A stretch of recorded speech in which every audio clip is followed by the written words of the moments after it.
राकेश शिंदे 251 रुपये आलेले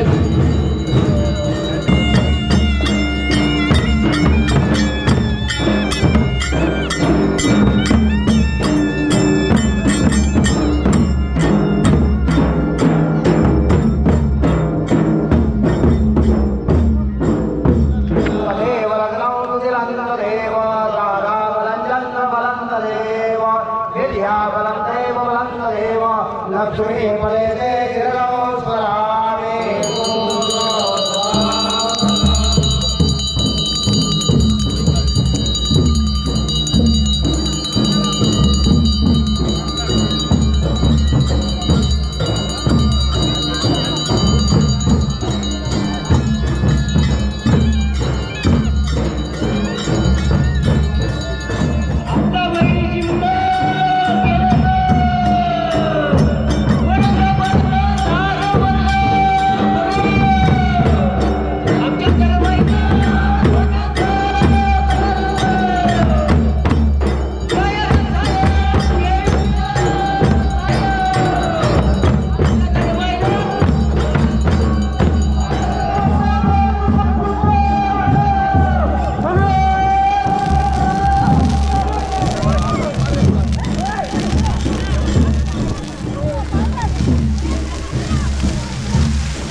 हॅलो, या ठिकाणी सर्वांना त्याची विनंती आहे, मानाचे नारळ पडल्याशिवाय कुणीही नारळ होमामध्ये ग्रहण करू नये.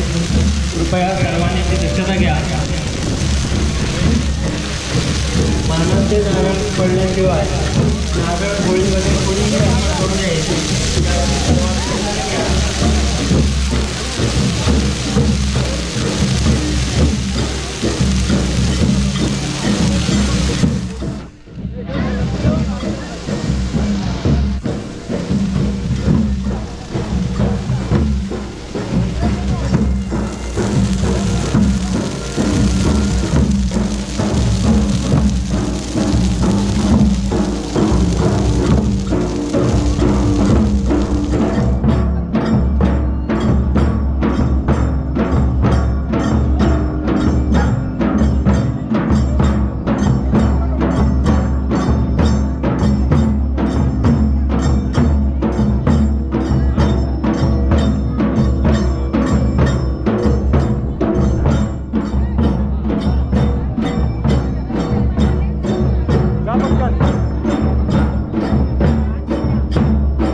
राजश्री प्रसाद सुर्वे यांनी अचानकपणे माझ्यावर चर्चा केल्यानंतर म्हटलं तुम्ही कोणता तरी आम्हाला निधी दिला तर बरं होईल, परंतु त्यांनी एक संपूर्ण एक 25-15मधून आम्हाला 25 लाखाची तरतूद करून दिली आणि त्या याच्यामधून आमचं हे सभागृह झालं.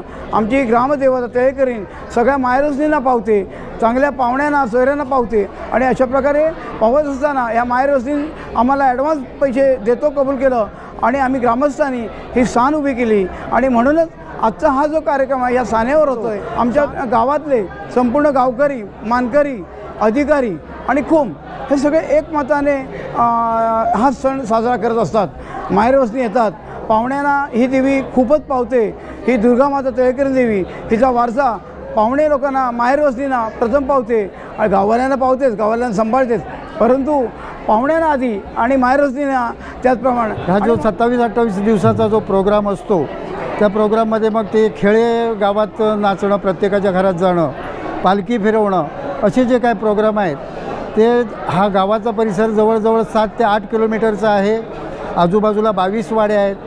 त्यापैकी ज्या वाड्या आहेत आपल्याकडं त्या सर्व वाड्यांमध्ये ही पालखी प्रत्येकाच्या घरोघरी घेऊन गेले जातात. आज ही सगळी मंडळी आहेत म्हणजे आमचे पूर्वज आहेत. पूर्वजांनंतर ही पिढ्यानपिढ्या चालत आलेली सगळी आहे आणि आज आमची ही जे आमच्याच वयाची ही आता ही नवीन मंडळी पण आहे आणि ही त्याच उत्साहाने हा सगळा कार्यक्रम साजरा करतात आणि याच्यामध्ये फार मोठा आनंद आहे. आणि त्याच्यामध्ये काही अनेक गोष्टीमध्ये थोडेसे अदलाबदल होतात, सगळ्या होतात. त्यातून ह्या सगळ्या जे काय पूर्वापासून चालत आलेलं आहे तो त्याच पद्धतीने हे सगळं काय व्हावं हीच आमची इच्छा आहे. ज्या वेळेला आम्ही मुंबईला जरी राहत असलो तरी आमचं लक्ष पूर्णपणे या कर्जुवेवरती असतं. श्रावण महिना आला की त्या महिन्यामध्ये एक्का सण असतो. त्या एक्काला कसं जायला मिळेल ह्याच्यासाठी आम्ही बघत असतो. त्याच्यानंतर देवदीपावळी, मोठी दीपावळीनंतर देवीचा गोंधळ होतो. त्या गोंधळाला पण आम्ही एकजूट करून मुंबईवाले सगळे इथे येत असतो. त्याच्यानंतर अधेमध्ये देवस्थानाचं हे मंदिर बांधलं गेलं, सान बांधली गेली. दत्ताजी नलावडेंच्या अध्यक्षतेखाली मंदिर बांधलं गेलं. आम्ही वेळोवेळी मुंबईहून मिळेल त्या वाहनाने ह्या ठिकाणी येत होतो. आजही तसंच आहे. हा जो सांस्कृतिक वारसा किंवा शैक्षणिक वारसा चालला इकडे आपलंही लक्ष पाहिजे, बाहेर गेलेले. कारण हा देव आणि शिक्षण आमच्याकडे 2 मंदिरं आम्ही इथे मानतो. एक आमच्या तळेकन देवाचं मंदिर आणि आम्ही जे हायस्कूल काढलं हे आमचं मंदिर. आणि इथली ही सगळा हा असा समारोह करून हा जो गावाचा वारसा चाललेला आहे अतिशय चांगला चालावा यासाठी आपणा बाकी भाविकांना आणि शैक्षणिक शिक्षण तज्ज्ञांना अशी माझी विनंती राहील की आपण इथं लक्ष दिलं तर आपल्याच आधाराने हा वारसा आम्ही चांगला चालवू. इस वीडियो को लाइक करें, हमारे चैनल को सब्सक्राइब करें और बेल आइकन जरूर प्रेस करें.